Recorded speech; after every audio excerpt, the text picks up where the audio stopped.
Bom dia! Hoje, na nossa série de resiliência, nós vamos falar sobre o medo. Vê se chega o pessoal, segunda-feira geralmente é todo mundo preguiçoso, né?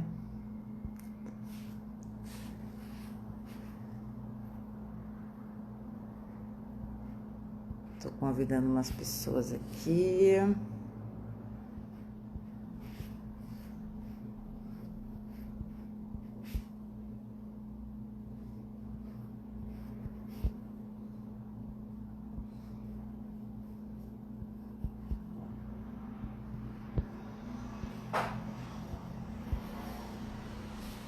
Vamos lá.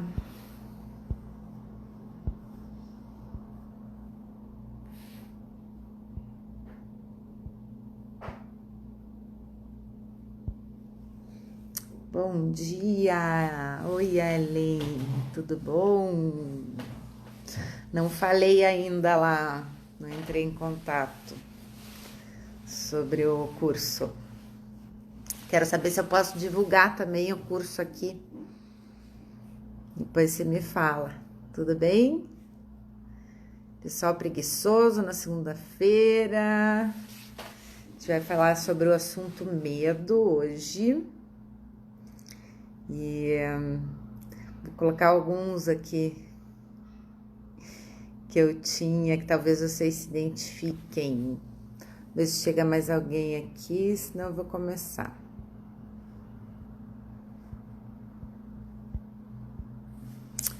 Bom, queria começar com uma... Posso divulgar? Tá. Deixa eu só ver se eu consigo...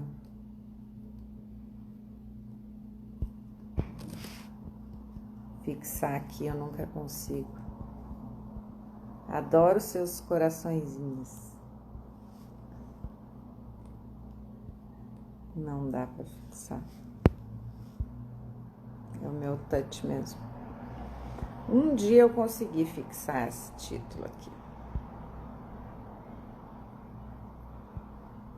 Tá.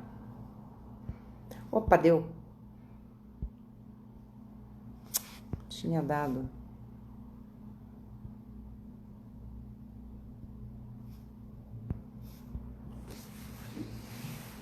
Só um pouquinho, Ellen. Tinha vindo uma mensagem aqui para eu fixar.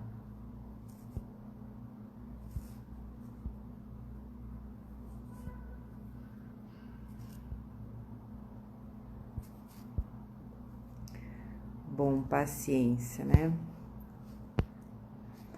Vamos lá começar. Bom, gente, Ellen, por enquanto, estamos aqui para falar sobre medos e resiliência. E eu escolhi esse tema, recentemente eu fiz uma pesquisa sobre medos aqui para quem acompanhou no Stories do Instagram. E aí surgiram alguns medos que até vou falar hoje aqui. E por que eu quis trazer esse tema para resiliência? Porque a gente sabe, né, para quem vem acompanhando as lives, que um dos maiores obstáculos da resiliência é a falta de autoconhecimento, a falta de autoconsciência, né?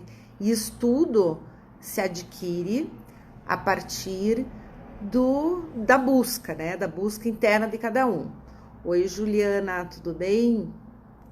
Oi, Vera, que bom, o pessoal tá chegando aí, legal. Então, a gente precisa, para ter resiliência, a gente vai falar hoje, a nossa live é sobre medos, tá? Eu tentei fixar aqui, não consegui.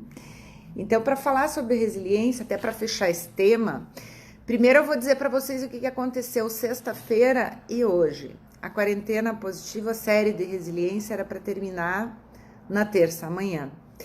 Sexta-feira ficou sem live e hoje ficou sem live. Amanhã ficará sem live porque eu tinha 2 convidados que vinham falar aqui que deram para trás. E aí eu não consegui outra pessoa para falar, então a gente vai encerrar essa live hoje falando sobre medos e de repente até a gente comece uma sobre medos se o assunto for interessante. E por que eu quis trazer o medo? Então, o medo tem tudo a ver com a nossa capacidade ou não de ser resiliente. Então, a gente estava falando aqui, antes da Vera chegar, da Juliana chegar, que uma das variáveis que contribuem para a resiliência, que se vocês estão acompanhando aqui, é a autoconsciência, né? A consciência de si, o autoconhecimento. E aí, saber lidar com esses medos, né? Saber gerenciar isso faz parte do nosso crescimento pessoal e auxilia na resiliência. E recentemente eu fiz uma pesquisa sobre medos aqui, não sei se vocês acompanharam, e uma das questões assim que apareceu na pesquisa, que até não me surpreendeu, foi o medo do julgamento. É o maior medo, segundo 30 pessoas que responderam à pesquisa aqui, é o maior medo que apareceu das pessoas, o medo do julgamento. E junto com o medo do julgamento, vem talvez vários outros medos, né? A gente tem aí, que a gente já vem falando também. Oi, Diane, tudo bem? A gente tem aí a questão da vulnerabilidade, né? Que a gente vem falando aí da Brené Brown, da coragem de ser imperfeito. Então, um dos medos também é de você estar vulnerável, de você se envergonhar em público, de você passar por situações em que você não tenha como explicar e as pessoas não entendem. E isso tudo também tem a ver com esse medo do julgamento, né? Então, antes de trazer os outros medos para vocês, já contei algumas vezes aqui, não sei se vocês acompanharam, mas trazer o meu maior medo era o medo do julgamento. Então, pra vocês terem uma ideia, no dia quando eu casei no ano de 2000, eu tinha feito só uma faculdade de publicidade e propaganda. E eu era tão medrosa em relação a essa exposição ao público, que eu entrei na nave, Ellen, com a cara fechada, com a boca negativa, com a boca tremendo. Eu não conseguia rir. Sabe aquelas fotos de casamento que você tem vontade de chorar, que você tá séria, tá com uma cara estranha, tá com a boca cerrada? Por causa do meu nervoso de estar em público no meio daquele monte de gente. Se pudesse, toda noiva sonha com igreja, né? Se eu pudesse pular essa etapa da igreja, teria sido um casamento perfeito. Mas eu não pude pular aquilo. E aquilo foi assim, me estressou um monte, eu não senti prazer nenhum. Acho que eu nem curti o meu casamento ali, na hora do sim, nada, porque eu fiquei preocupada, até na hora do sim, né? Ai, meu Deus, as pessoas estão olhando, ai, agora vou dar beijo, ai, agora vou ter que falar no microfone. Era uma tortura para mim. Na minha faculdade de publicidade e propaganda, eu só me dei bem porque eu tinha uma amiga chamada Melina, que era assim... era a pessoa que apresentava, não tinha vergonha de nada, e ela ficava junto ali o tempo todo. Eu fazia o trabalho escrito, pesquisava e buscava, e ela que... Oi, Cíntia, tudo bom? Minha xará. E ela que apresentava em público, porque para mim era medonho, sabe? Aparecer nesses lugares e trabalho de faculdade. Então, eu podia ter aproveitado bem mais, me mostrado bem mais, se eu não tivesse medo. Outra situação que eu passei de medo, de julgamento, foi quando, ainda na faculdade de publicidade e propaganda, né? Você vê que as travas, né, da vida, que elas nos atrapalham. Apesar de que hoje eu olho com um olhar bem resiliente para todas as coisas que aconteceram, e se eu não tivesse tido essas situações, eu acho que eu não teria enfrentado esse medo, né? Mas uma outra situação foi, não sei se vocês conhecem o Nisa Guanais. O Nisa Guanais é um publicitário que na época era da DPZ, Publicidade, e ele tinha criado aquela campanha dos bichinhos da Parmalat. Quem tem a minha idade, um pouquinho menos, um pouquinho mais, conhece essa campanha. E aí, que tinha os bichinhos da Parmalat, as crianças, né, vestidinhas de bichinho e tal. E aí tinha uma história de eu era estudante, e para você conseguir um estágio lá na DPZ, você tinha que continuar a campanha da Parmalat e mandar para eles, para conseguir a entrevista com o Nisa Guanais. E eu fui uma das 500 selecionadas no Brasil inteiro, e fui para São Paulo para fazer entrevista. Cheguei lá, uma fila do caramba, num sol do caramba, não conheci ninguém. eu não conversei com ninguém na fila. Imagine, se fosse hoje, já tinha puxado o papo com todo mundo. Não conversei com ninguém na fila, fiquei ali umas 4 horas esperando para ser entrevistada por ele, quieta no meu canto, de boca fechada, suando de nervoso, porque eu ia encontrar o Deus, que para mim ele era Deus na época. E aí encontrei o tal do Deus, chegou a minha vez. E na época eu estava no 2º ano da faculdade e eu tinha um portfólio, que eram os meus trabalhos de faculdade, porque eu não tinha nem feito estágio na área. Aliás, eu tinha feito um estágio, mas não era de criação, de design, nada de redatora. Eu falei, como é que eu vou mostrar texto, essas coisas, né, para ele? E daí fiz uma pastinha lá com os meus trabalhos de faculdade. Não fiz amizade com ninguém, Ellen, não conversava com ninguém. E aí carreguei essa pastinha dos meus trabalhos de faculdade. Eu lembro que era um trabalho que eu me orgulhava, que era do Palio, do carro Palio, que eu tinha feito e tal, e levei para ele. E daí sentei na frente dele, ele perguntou assim, cadê tua pasta? Eu falei, tá aqui. Ele olhou, tá, obrigada. Daí eu olhei para ele e falei, foi um prazer te conhecer. Não falei mais nada, perdi uma oportunidade de ouro e fui embora para minha casinha. E depois eu fiquei sabendo que ele contratou um cara que disse que sabia fazer acarajé, porque ele é baiano e ele achou o cara, né, criativo para ter dado essa resposta e ganhou o cara. Então, assim, gente, a gente perde algumas oportunidades, né? Por esse medo de exposição, por esse medo de julgamento. Eu perdi inúmeras oportunidades, inclusive passei por algumas situações em que eu não soube lidar, bom, não veio ao caso contar aqui, senão só vou ficar contando minhas histórias aqui. E aí, assim, tanto emocionalmente, né, isso pega a gente, porque às vezes a gente se pega numa saia justa ali, oi Regina, tudo bom? E a gente não consegue sair, quanto nos impedem de fazer o que a gente quer fazer, né? O que a gente nasceu para fazer. Então eu tenho, vocês sabem, vocês me acompanham, eu tenho esse meu lado criativo aí desde sempre. Eu tenho certeza que hoje eu teria condições, muito mais condições de passar nessa vaga de estágio. Isso, a gente aprende muito, né, Ellen? Só que processo seletivo de publicidade é bem diferente, porque os caras querem que você se destaque pela sua criatividade, né? Eles não querem saber de mais nada. E aí a gente acaba perdendo essas oportunidades na vida e depois, óbvio, com a resiliência, a gente acaba enxergando que aquilo, no fim, foi bom. No fim, eu não estaria trabalhando com o que eu trabalho hoje. Se eu tivesse passado naquele estágio, teria seguido essa carreira, né? A gente não sabe. E aí, um dos medos foi esse, né? E o medo, ele é uma emoção primária. Junto com a raiva, com a alegria, com a tristeza, com o nojo. Ele é uma emoção primária que dá origem a várias outras emoções. Então, às vezes, a gente não compreende a emoção que a gente tem naquele momento, né? O medo, ele pode estar ligado à ansiedade de algo que você espera e você ficar pensando muito naquilo. Ele pode estar ligado, eu até anotei aqui. Nossa, eu anotei tão pequenininho, ó, vou ter que olhar assim. E pode estar ligado a você estar assustado com alguma coisa, que esse é um medo muito característico das crianças, né? E até o próprio medo aqui do nosso isolamento social, do Covid, que a gente fica assustado, onde é que isso vai dar. O medo pode estar ligado aqui à nossa insegurança em relação a alguma coisa, ao nosso sentimento de rejeição, que no caso do julgamento ele está super ligado a isso, né? Eu não quero ser rejeitada, então eu não vou nem tentar, então eu não vou nem me expor, né?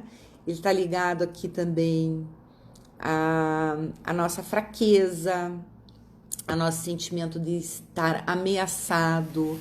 E o medo, gente, ele tem a ver, nem sempre ele tem a ver com as crenças que a gente tem em relação à vida, né? Que eu falei para vocês sobre crença já, e as psicólogas que estão aí sabem bem sobre as crenças. Ele nem sempre está ligado às nossas crenças. Ele está ligado ao que a gente vem falando também, ao nosso cérebro ancestral, que a gente desenvolveu esse sistema, né, de alerta para sobreviver. Então, o medo, ele na verdade, ele é bom no sentido de te proteger do perigo. É só para isso que ele serve. O resto, ele está totalmente ligado às crenças, a coisas que você pode desconstruir. Então, ele também, ele não é um processo cognitivo, por isso que ele é tão difícil de construir. Então, a gente já falou da esperança, lembram? Quem acompanhou, que a esperança é um processo cognitivo, que precisa estar ligado a metas, precisa estar ligado à motivação. Então, a gente sabe que é um processo que eu consigo construir através do pensar. E o medo, ele não é através do pensar. O medo, ele é inconsciente, ele é irreal, ele é algo que a gente não consegue explicar, que a gente não quer sentir, mas a gente sente e pronto. E não é através do pensar que eu vou resolver isso, né? Do cognitivo. Oi, Marileia, tudo bem? Estamos falando sobre medos.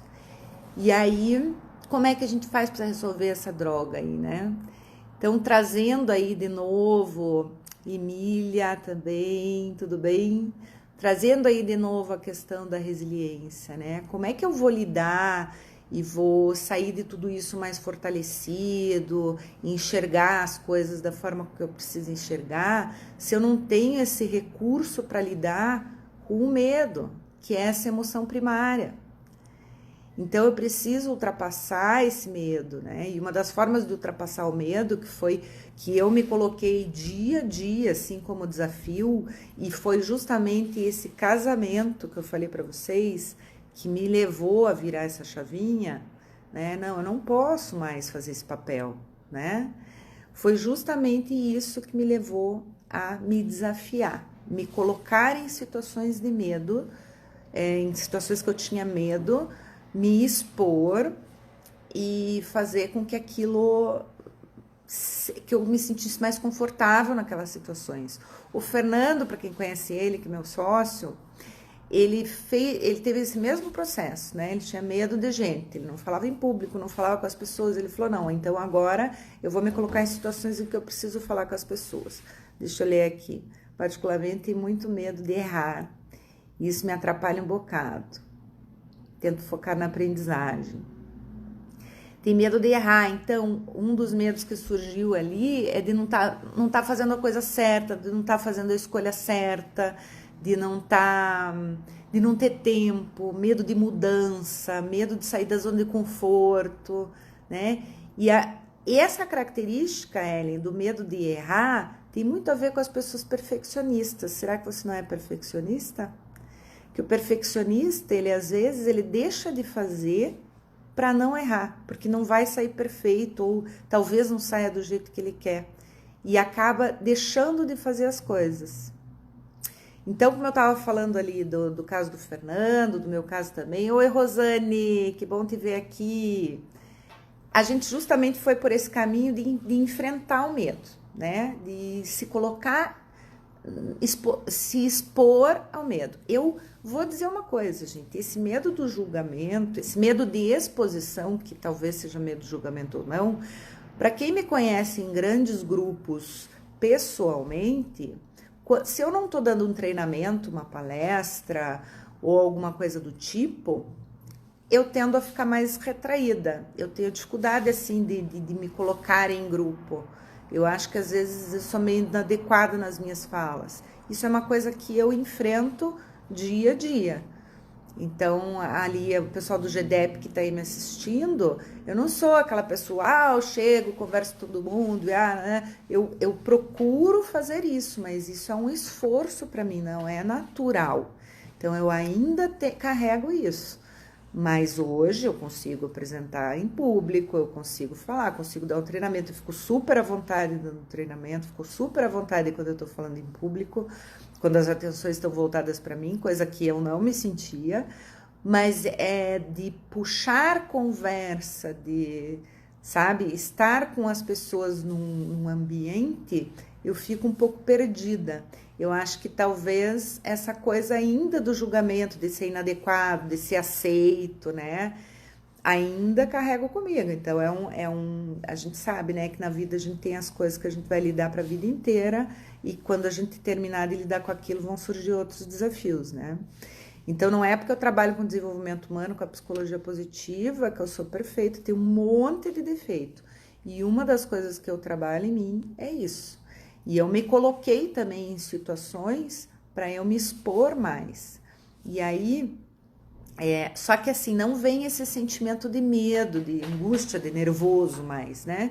Só vem um sentimento de mais escuta. Eu sou mais observadora também. Isso tem a ver com a minha personalidade. De observar, de olhar as pessoas, apesar de eu estar falando aqui com vocês, mas quando eu estou num grupo grande, onde eu não estou dando treinamento, eu sou mais observadora, né? Então também tem a ver com a minha personalidade. Mas eu me coloco em situações assim para me desafiar. Então essa é uma das formas da gente lidar com medo, né? E o medo, gente, mesmo apesar do medo, a gente consegue se movimentar, a gente consegue ser resiliente também. Então não é que a gente tenha que ter zero medo, né? O medo, além de nos proteger, ele nos protege do perigo. E o medo também, quando ele não é em excesso, ele faz com que a gente pense como que eu posso me desafiar, como que eu posso passar por isso, enfim. Então, um zero... Oi, Raquel, tudo bom? Um zero medo também não existe. Tudo bem ter um pouquinho de medo. Eu estava ouvindo um relato de um cara, lendo, desculpa. Ele é médico lá no Sírio-Libanês, em São Paulo. E aí ele disse uma coisa muito bonita, ele falou, eu tenho medo de pegar o Covid, eu tenho medo de... Ele trabalha na UTI lá do Sírio-Libanês, e lá tem muito mais casos que aqui, né? Ele falou que ele tem medo, mas que a realização e o sentimento de dever cumprido que dá quando eles curam alguém do Covid é tão grande e que ele se expõe ao medo por causa desse propósito. Olha que interessante. Então, a gente tendo um propósito bem claro, a gente consegue ultrapassar melhor os medos. Isso não foi só ele que falou, né? Tem uma frase do Viktor Frankl, que ele diz assim, quem tem um porquê enfrenta qualquer como. Olha que lindo isso. E é verdade, né? Se eu tenho um porquê de estar aqui, eu vou enfrentar algumas situações em que eu tenho dificuldade de enfrentar, porque eu tenho um propósito grande, um propósito claro. Então, é super importante a gente trabalhar isso. Tudo bom ter um pouco de medo. É melhor ir com medo do que não ir. É isso mesmo, né? Eu vou, apesar do medo, eu vou. Até porque quando a gente faz as coisas pela primeira vez, né, gente, sempre dá aquele medinho, aquele friozinho na barriga, né? Eu quando eu vou fazer algum treinamento em um lugar que eu nunca fui, por exemplo, mesmo que seja um treinamento que eu dou sempre, eu não conheço aquelas pessoas, estou num ambiente que eu não conheço, não sei se vai ter o mesmo efeito ou não. Sempre tem aquelas dúvidas, né, na cabeça. Apesar de eu me sentir segura e saber o que eu estou fazendo, sempre dá um medinho. Tanto é que eu falava pro Fernando, você começa, porque no começo eu sou meio travada e depois flui, que é uma beleza. E no começo eu fico travada porque eu gosto de observar as pessoas antes de começar alguma coisa, né? Senão eu começo meio esbaforida, assim. Então, essa coisa de você estar no ambiente com medo é normal, né? O problema é quando o medo te paralisa mesmo, quando ele não te deixa fazer as coisas que você tem que fazer, como no meu caso lá, né? Quando ele acabou. Na minha carreira, em vários momentos, eu deixei de fazer por conta do medo. E aí a forma como eu fugia disso, em muitos momentos, era me anestesiando através do quê? De cigarro, através de bebida, mas não que eu fosse uma alcoólica, mas assim, vou sair para esquecer os problemas, sabe? Daí saía, bebia, fumava, Aliás, hoje ainda fumo, tá, gente? Ó, esse é um outro defeito. A outra coisa que eu fazia, jogar no computador, joguinho. Tinha épocas que, assim, que eu ficava enfiada ali, jogando. Na época que eu tive meu filho, que ele nasceu, eu tinha que ficar com ele em casa e eu tinha que ficar cuidada à noite. E daí, de dia, eu ficava lá. Então, assim, o tempo que eu podia estar produzindo, fazendo alguma coisa, ou enfrentando meus medos, eu ficava encurujada, sabe? Então a gente acaba usando, né, de alguns subterfúgios, de algumas coisas que nos fazem bem da forma, aquele prazer imediato, né, que a gente fala na psicologia positiva, que de alguma forma te traz uma emoção positiva. E então você veja o negócio do joguinho, não é que eu era viciado em joguinho, mas eu ficava bastante tempo quando meu filho era pequeno, jogando um joguinho no computador. O nome era Age of Empires, o nome. Era bem legal. E aí, nesse joguinho que eu ficava, eu perdia a noção do tempo, entrava em flow ali, né? Um flow muito saudável, ficava me desafiando, ganhava. Então, essa sensação do prazer, do desafio, de vencer, e tudo que aquilo trazia para mim era ótimo. Só que lá fora o mundo estava acontecendo e eu estava ali, não, sou mãe e estou em casa, né? Fugia do mundo. Isso tinha a ver com os meus medos do mundo também. Meus medos de mudar, meus medos de encarar o mundo, meu medo de encarar a maternidade, né? Eu sou mãe, não sou mais uma guria que tem que ficar jogando no computador. Então, muitas coisas que a gente faz, né, para evitar esse tipo de coisa. Deixa eu ler aqui. Graças a Deus, o medo não me atrapalha, ele faz enxergar além e me ativa a coragem e a perseverança. Que legal, Raquel. 90% das coisas que tememos nunca acontece. Isso eu ia falar também, Marileia. A gente precisa fazer uma pergunta, né, para os nossos medos. Legal você ter colocado isso. É real isso que eu tô sentindo? Tem sentido isso? Então, a gente tem lá o sistema de crenças do Albert Ellis, que é o sistema ABC, e o Martin Seligman tem um, porque ele foi discípulo e colega, na verdade, do Albert Ellis, do Aaron Beck, da psicologia comportamental. E ele criou o otimismo aprendido, e dentro do otimismo aprendido ele tem algo bem parecido com o do Albert Ellis, que é assim, o acontecimento que é ativador, né, que é o A, depois é a crença que eu construo com esse acontecimento. Então, aconteceu isso, eu crio uma crença, depois eu crio dentro do Seligman o outro C, A, C, C, A. Depois eu crio, isso tem um comportamento, né, uma consequência, daí tem uma emoção envolvida, e aí eu vou investigar, vou ver o que eu posso fazer, eu vou ver se essa crença é real ou não. Então tá, não é real. Então, o que eu posso pensar para ser diferente, né? O meu comportamento. O que eu posso sentir para ter um comportamento diferente? Ah, não, isso é real. Isso pode realmente acontecer. Então tá, então como eu vou fazer para que isso me atinja da menor forma possível, para que isso tenha o menor efeito possível, enfim. Então a gente tem essa forma de lidar com as nossas crenças, né? E a maioria dos medos, como a Marileia falou, são irreais, são medos que não existem. E aí uma das formas que eu encontrei, que eu já falei aqui, vou falar de novo, mas que é uma forma assim que eu não vejo outra saída, senão a gente ir um passinho de cada vez em direção ao nosso medo. É como se o medo, assim, fosse grande e a gente tá aqui pequenininho. À medida que a gente vai indo em direção a ele, a gente vai crescendo e o medo vai diminuindo. E aí a gente, passa. É isso que acontece. Tem um livro que eu conheço chamado O Método. E eles têm esse desenho do muro, e de você se aproximando do muro, e de você depois crescendo, e o muro diminuindo e quase sumindo. E é assim, porque como é um medo irreal, normalmente, a gente costuma pensar sobre ele da pior forma, né? Então, Ou a gente catastrofiza, ou a gente vê aquilo muito maior do que é, ou a gente vê aquilo como um monstro na nossa vida. E quando a gente vai se aproximando e vai... Não, peraí, eu vou passar por isso, eu vou passar... Ele começa a ficar pequenininho, a gente começa a ver que realmente aquilo não era nada.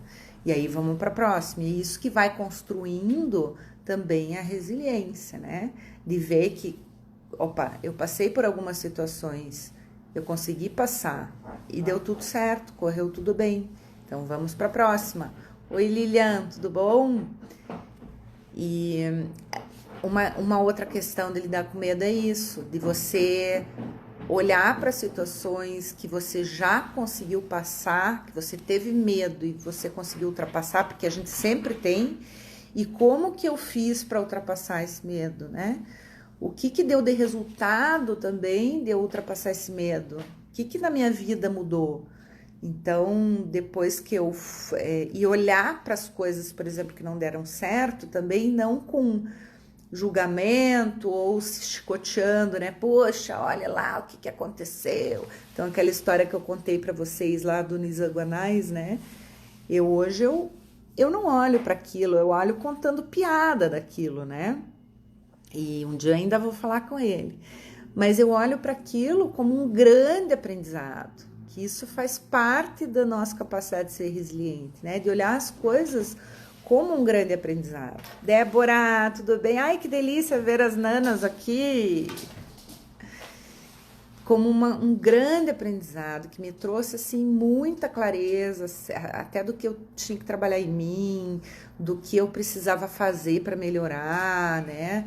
Que culminou lá no meu casamento, como eu falei para vocês. Quem não estava aí no começo, que eu falei, eu morria de medo de entrar na igreja, de todo mundo ficar me olhando, enfim. E na época, só que na época que eu passei por aquilo, eu fiquei com muita raiva de mim, fiquei frustrada, cheguei em casa, fiquei assim mal, né, me sentindo a última, porque eu não tinha sido aceita, porque eu tinha feito tudo errado, porque bababá. Então, quando você se prende nesses sentimentos que vêm das situações que você evitou por conta do medo, né, do julgamento que a gente está falando aqui, você acaba criando essas crenças e você acaba não criando recursos quando você olha dessa forma. Tudo bem olhar dessa forma um dia, 2 dias depois, até um mês depois, mas depois você tem que ressignificar isso, né? Ressignificar, entender. Hoje, como eu vejo o mundo da forma que as coisas acontecem, sempre por algum motivo, eu entendo muito claramente por que isso aconteceu na minha vida. Eu poderia não ter entendido dessa forma, mas eu poderia ter entendido como um super aprendizado, para eu ser uma pessoa melhor, para eu me transformar, enfim. Só que, gente, naquela época eu era adolescente, imagina, adolescente é cheio de medos, adolescente não tem preparo emocional, né? Eu vejo muitos adolescentes, assim, amigos do meu filho, que são, assim, super badalados e falam com a galera e amigos da galera, cheio de amigos, só que chega na hora de apresentar um trabalho na frente do professor, eles travam, porque eles têm vários medos, só que de alguma forma, com a galera ali, eles se sentem seguros, né? Porque é a tribo deles. Ou até a forma deles lidarem com os medos é fazendo piada ou sendo os maiorais. Então, a gente precisa muito ensinar esses adolescentes. Deixa eu ver aqui a Raquel.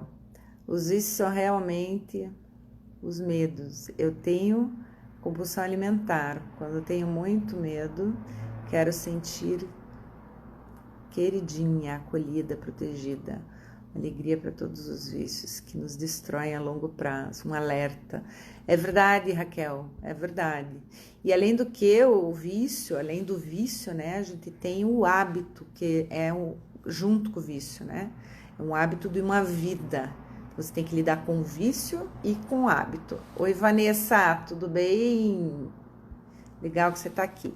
Bom, deixa eu ver se eu anotei mais alguma coisa. Então, e outra pergunta, assim, né? Eu coloquei aqui que uma das formas é se expor ao medo, né?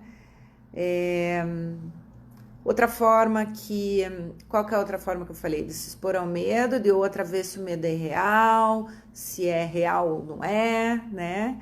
a outra forma de você fazer as escolhas, né? Como é que eu escolho, o que que essa situação está me dizendo, o que que eu posso fazer sobre isso que está acontecendo, como eu escolho fazer, né? Mais uma coisa da psicologia positiva, né? Como é que eu escolho olhar para tudo isso? Então, se algo está me incomodando a ponto de me paralisar, de fazer alguma coisa, seja, agora vamos colocar todos os medos que surgiram aqui nas pesquisas que a gente fez. O medo do julgamento, o medo de falar em público. Em segundo lugar do julgamento foi o medo de não dar conta, medo de não ter tempo. Depois veio, acho que o medo de falar em público. A enquete está disponível ali naquelas bolinhas no meu perfil aqui do Instagram, depois vocês veem. Mas tinha o medo de sair da zona de conforto, tinha esses medos aí. Então, qualquer tipo de medo, né? Como é que a gente vai olhar para ele e entender, encarar, né? Uma das formas de encarar é justamente, olha, o que que eu posso fazer com isso? Eu tô com medo. Assuma o teu medo. Não queira esconder, não queira fingir que você não tá com medo, né? Esses dias fazem meses, né? Porque agora a gente tá confinado em casa. Mas uma das últimas vezes que eu saí, eu fui num lugar e daí fui numa empresa e a gente estava dando treinamento. E daí teve uma menina que a gente pediu para o grupo deles falarem e tal, e ninguém do grupo queria falar, aquela coisa de treinamento que deixa o treinador numa saia justa. E daí ela olhou para mim e ela falou assim, ela era mais velha, devia ser mais velha que eu até. Ela falou assim para mim, eu vou falar, mas eu tenho medo. Foi super legal. Então, uma das coisas é a gente assumir esse medo, né? É muito mais fácil quando a gente fala sobre ele, até para os outros. Até porque, quando a gente sente medo, a gente acha que só a gente que sente aquele medo, né? Principalmente quando é esse medo do julgamento. A gente acha que mais ninguém sente, que nós somos os únicos na face da Terra, os ETs, que vão olhar pra gente, que nosso mundo vai acabar, que vão nos descobrir finalmente. E aí, quando a gente fala sobre ele, a gente descobre que outras pessoas também têm medo. E às vezes as pessoas têm o mesmo medo que você. Então você se sente acolhido, amparado, você se identifica com os outros, você tem mais facilidade, né? Porque junto a gente lida melhor com as nossas situações, com as nossas dificuldades. Então, uma das coisas é isso, fale sobre ele, né? Para você entender teu medo, não esconda o teu medo. Fale sobre teu medo, nem que seja com um terapeuta. Talvez você não consiga falar aqui para as pessoas numa live, por exemplo. Como eu falei, se alguém quiser falar sobre o seu medo aqui, Raquel já falou que não tem, que ela enfrenta o medo com perseverança e que o medo faz ela enxergar, ele não atrapalha. E isso é legal também, né? Ter esse olhar, a Raquel me faz enxergar além. Puxa, que legal, né? Eu tenho medo, tem alguma situação me incomodando aqui. O que que eu tô vendo, né? Por que que aquilo tá me incomodando? A gente fazer essas perguntas. Perguntas são resposta para tudo. Olha que legal. Fazer as perguntas certas, entender que pergunta que eu posso fazer aqui para entender o que está acontecendo comigo ou para entender melhor, porque eu não gosto de me prender no porquê, sabe? Eu gosto de encontrar os comos, os para quê. Então, não é por que isso está acontecendo comigo, a tadinha de mim, isso deixa a gente numa situação mais de vitimismo, né? É para que isso está acontecendo comigo? Como posso lidar com isso? Acho que essas são as perguntas certas que conseguem nos impulsionar, nos tirar do lugar onde a gente está. O porquê faz com que a gente fique procurando o porquê. E muitas vezes a gente não encontra, muitas vezes aquele porquê está lá na raiz, né? E, nossa, sozinho a gente vai conseguir tirar. Então, vai para um psicólogo para te ajudar, mas nem sempre a gente precisa saber as causas, né? Eu acho que as coisas podem ser bem mais leves, não precisam ser tão pesadas, não precisa... O que eu digo é assim, entender, viver aquilo, se observar, falar sobre aquilo, mas você não precisa ir lá no fundo da ferida. Às vezes nem tem ferida para achar, às vezes é algo que é do próprio viés negativo mesmo, né? Que a gente tem essa tendência. E o que mais que eu posso falar para vocês? Vão perguntando aí se quiserem. Bom, hoje eu tô cheia de profissionais que trabalham com psicologia, com desenvolvimento humano. Vocês sabem muito mais que eu, vocês podem fazer suas contribuições aí também. E eu achei legal em relação ao medo e à esperança que eu falei, né? Que a esperança é cognitiva e o medo não é. O medo domina a esperança, ele tem muito mais poder que a esperança. Lembram que a gente fala na psicologia positiva de que as emoções negativas, que a gente não gosta de falar negativas, mas emoções consideradas negativas, elas têm um poder muito maior, né? Elas são como velcro, elas grudam, elas têm um poder muito maior sobre nós de nos destruir, assim, do que as emoções positivas têm de nos construir. Então a gente precisa ter mais momentos de emoções positivas para ter repertório para conseguir lidar com as situações adversas, né? Senão a gente é derrubada mesmo. Então, sobre o medo ser maior que a esperança, o que eu preciso fazer para que a minha esperança seja maior que o medo, ou para que a minha alegria seja maior que o medo? Então, construir esses recursos que despertem emoções positivas também nos ajudam a lidar com o medo, porque o medo nada mais é do que uma emoção primária, assim como a alegria, né? Só que eu preciso de mais repertório positivo na minha vida. Então, medo de criança, eu nem ia chegar, acho que é a Raquel que está aqui, né, que pode falar. O medo da criança nem sempre ele está ligado, geralmente ele está ligado a alguma situação emocional que está acontecendo com a criança ali naquele momento, né? E se você trabalha com as emoções positivas em casa para trazer mais disso, você vai ver que às vezes o medo da criança, medo de separação, medo de, né? Às vezes é medo de ser... deixa eu contar uma coisa. Tem vários medos, né, da criança, mas eu vou contar uma coisa da minha filha. Quando meu filho fez 10 anos, eu levei ele para fazenda com os amiguinhos. E aí vieram aqui, acho que foram 6 amiguinhos que vieram aqui. Meu pai tem uma fazenda lá em São João do Triunfo. Na verdade é Água Branca a cidade, mas é Água Branca, nem tá no mapa. E daí a gente levou ele, os amiguinhos, e a minha filha, a Fernanda, foi junto. E daí naquele monte, eu não tô acostumada com casa cheia de criança, meu apartamento é pequeno, aquele monte de criança em casa, e vamos lá, e estamos no horário e tal. A gente ia no sábado para voltar no domingo. A gente queria sair cedo para aproveitar, né? E a criançada foi descendo, eu tranquei a porta, fui lá embaixo, vamos todo mundo pro carro. Gente, lembra o filme Esqueceram de Mim? Pois é, esqueci da minha pequena aqui dentro de casa. Ela tinha 5 na época. Mas eu não saí de casa, eu só fui até lá embaixo do prédio. E aí, quando eu fui contar as crianças, cadê a Fefe? Daí eu subi correndo lá, mas foi assim, foi muito rápido isso, né? Eu desci, olhei, vi que ela não estava e subi. 2 minutos deve ter sido. Ela estava aos prantos aqui em casa. Aos prantos. Oi, Márcia, tudo bom? Gente, me deu uma dó, um sentimento de culpa como mãe. Como é que eu fui esquecer minha filha dentro de casa?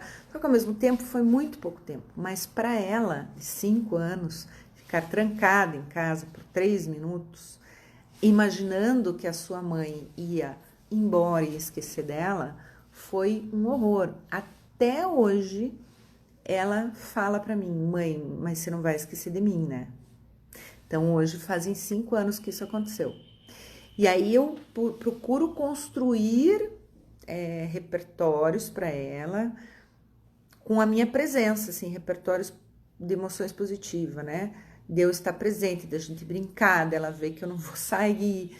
Então, é uma coisa um trauma que eu criei nela sem querer, que graças a Deus hoje é muito melhor que antes, mas antes ela tinha medo, de não dormia sozinha, tinha medo do escuro, aí ouvia barulho em casa, ficava apavorada, né? Hoje ela já não tem, mas de vez em quando ela vem com essa, mais que ser de mim, né?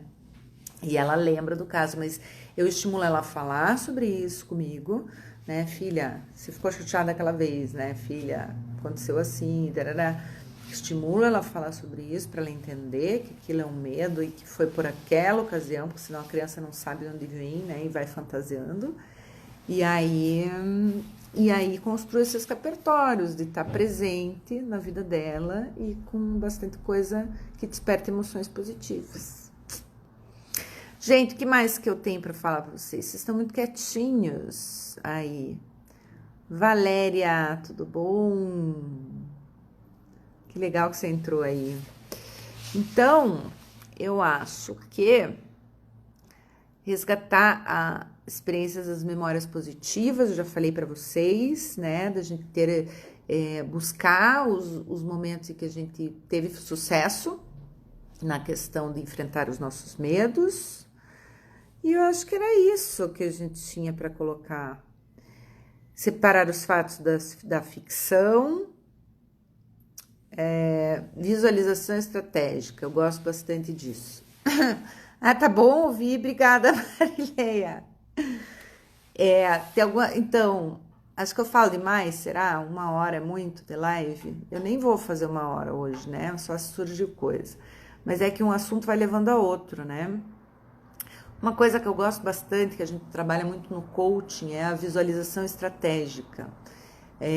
Não sei se vocês conhecem esse exercício, mas de você visualizar como você quer que termine a situação. Então, por exemplo, isso quem me ensinou até foi a minha coach, quando eu comecei. Antes de eu fazer meu curso de coaching, eu tive uma coach, que foi minha amiga que me indicou o curso. Isso foi em 2004.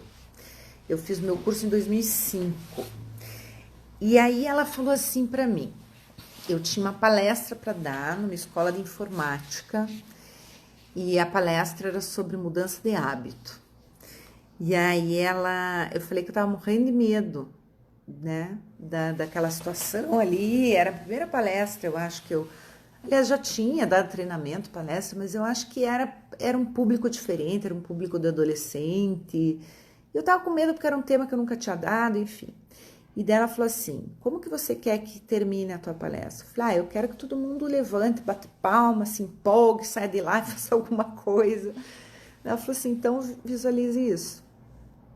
E eu fiz essa visualização de como que eu queria que terminasse, do que eu queria que as pessoas saíssem falando, de como eu queria falar, né? Principalmente na minha performance de fala, E aí, quando chegou o dia lá, o que aconteceu? Eu comecei a falar, comecei a falar super bem. A visualização, para mim, a fala foi ótima.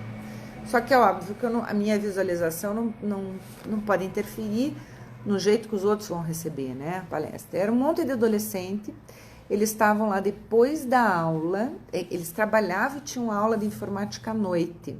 E eles estavam lá, depois da aula de informática, obrigados a participar de uma semana de desenvolvimento pessoal. E aí, obrigados não, né?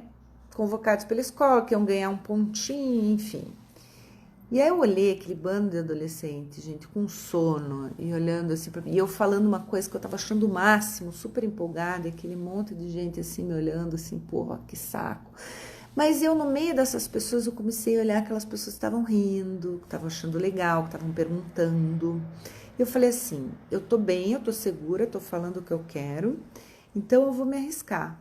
Eu falei assim, olha, gente, vamos fazer o seguinte, vocês são obrigados a estar aqui, vai ter ponto, vai ter ponto. Daí a diretora estava do meu lado, eu falei assim, dá para liberar quem tiver que ir embora, quem tiver com sono e tal? Daí ela olhou assustada para mim e falou, tá bom. Aí eu falei assim, gente, então vamos fazer o seguinte, quem não quiser assistir, quem tiver coisa para fazer, ou quem tiver com sono ou de saco cheio, falei bem assim, pode ir embora, tá liberado. Acabei de falar com a diretora, não vai ter ponto, não vai ter nada. Meu Deus. A professora que estava comigo ali, que tinha me apresentado, ela ficou com o olho assim, ela falou, meu Deus, essa guria não sabe o que ela tá fazendo, né? E no fim, assim, tinha umas 60 pessoas na sala, metade da turma se levantou e foi embora. Eu podia olhar com os olhos de que, olha o que eu fiz, metade da turma foi, mas sabe quando as pessoas começam a levantar E eu ali, segura, né? E não, gente, pode ir, né? E as pessoas levantando. Falei, meu Deus, vai que todo mundo levanta, tô ferrada, né? Metade da turma levantou, a outra metade ficou. Mas a metade que ficou, gente, vocês não têm ideia de como foi legal. Foi super bacana, porque as pessoas estavam envolvidas e perguntando. A gente ficou mais meia hora lá depois do horário. Pegaram meu telefone. Naquela época eu acho que nem tinha Instagram, essas coisas, mas nem WhatsApp, sei lá, 2004. Só sei que pegaram meu telefone, se interessaram pelo que eu fazia. Então, assim, o medo, eu juro por Deus, eu tive um medinho, né? Ó, tive um medinho. E podia dar tudo errado. Mas eu vi que, exatamente, Débora, a minha coragem falou maior que o medo, por quê? Porque eu tinha um propósito ali. Lembra do propósito que eu falei no início da live, que quando a gente tem um propósito, a gente consegue ultrapassar melhor os medos? Meu propósito ali era justamente aquilo que eu tinha feito na minha visualização.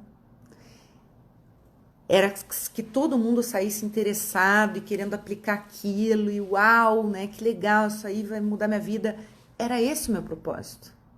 E quando eu fiz aquela pergunta, que as pessoas saíram de lá, eu fiz justamente para continuar no meu propósito, porque aquelas caras... Gente, quem faz treinamento vai concordar comigo.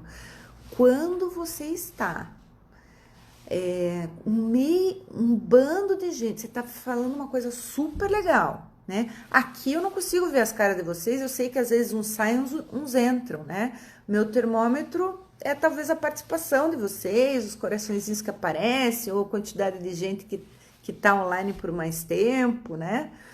Mas quando você está num treinamento presencial, ou até pelo Zoom agora, mas o presencial é pior.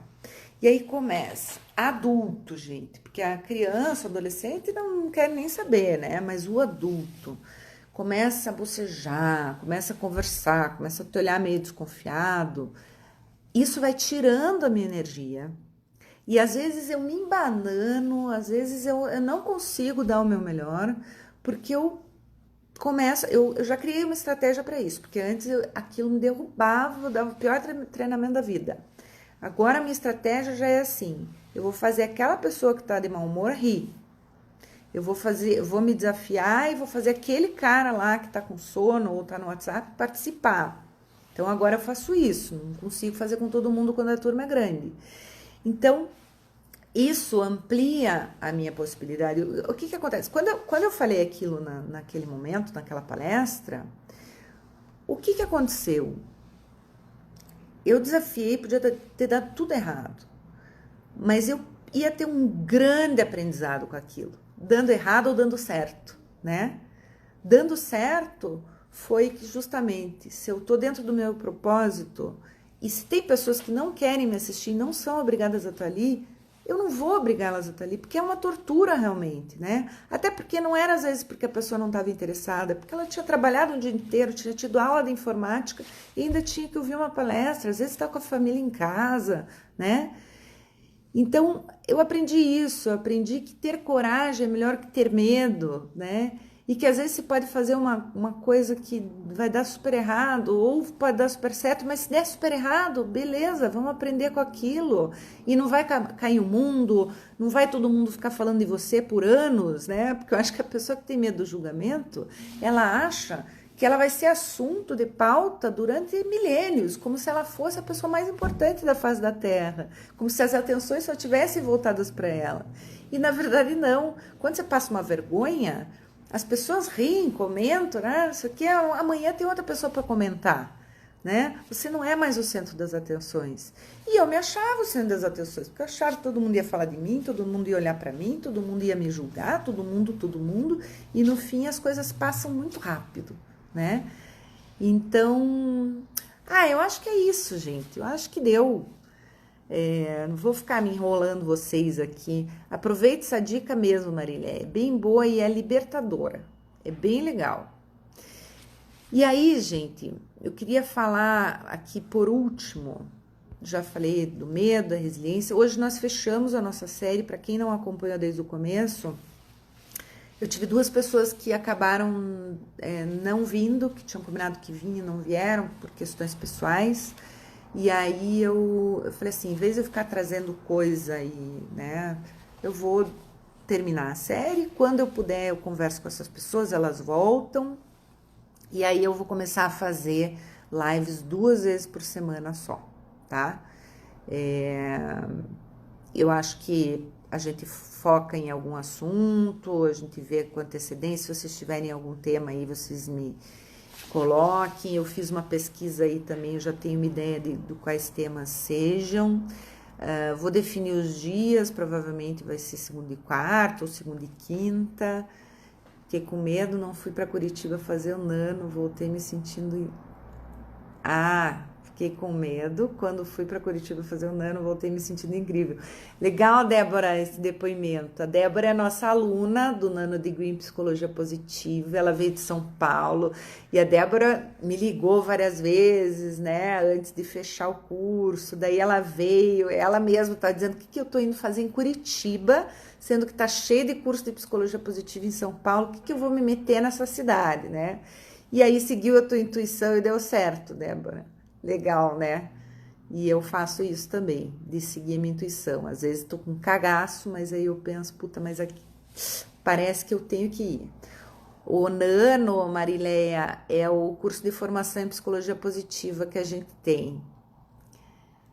E daí, inclusive, agora os recadinhos. Agora a gente está abrindo uma turma Módulos Essenciais do Nano Degree em Psicologia Positiva, que é o mesmo curso com as aulas gravadas, só que a gente mudou um pouco. Antes você tinha 2 encontros presenciais e tinha as disciplinas integradas, que eram aquelas disciplinas de outros professores e de outras áreas. Agora a gente vai ter as aulas gravadas e a cada final de módulo a gente tem um encontro de 3 horas, com mais aulas, com outras coisas. Tem webinários também, tem mentoria. O valor tá bem mais baixo. E aí, quem quiser fazer, entre em contato comigo, tá? Outra coisa que a gente tem, curso de expansão criativa. Vai ser super legal, inclusive, para trabalhar esse tema medo aí, gente. A criatividade, comigo e com a Cirlei Weber, que é outra criativa aí, que é nossa mentora no Nano também. E a gente vai dar, um sábado durante 4 horas, dia 18 de julho. Vai ser bem bacana, é um pocket course, tá R$289 e você ainda por esse valor pode levar alguém conhecido. Vai ser um sábado bem divertido, onde a gente vai explorar várias técnicas de criatividade e procurar desbloquear algumas coisas aí, tá? E aí tem outras coisas que ao longo da semana vão surgindo aí, pipocando, porque a gente tá lançando, em vez de focar em um curso só, tá vindo muita coisa boa e a gente quer lançar tudo, até para as pessoas programarem o que vai fazer e o que não vai. Aí fiquem de olho aí, se quiserem entre na bio, que alguns cursos já estão lá, na bio do Instagram, tá? Beijo para vocês, então até quarta ou quinta, eu aviso quando eu for aparecer, como sempre, de última hora. Obrigada por terem vindo, tomar um café comigo e por estarem aí até agora. Beijo grande, gente. Valeu. Tchau.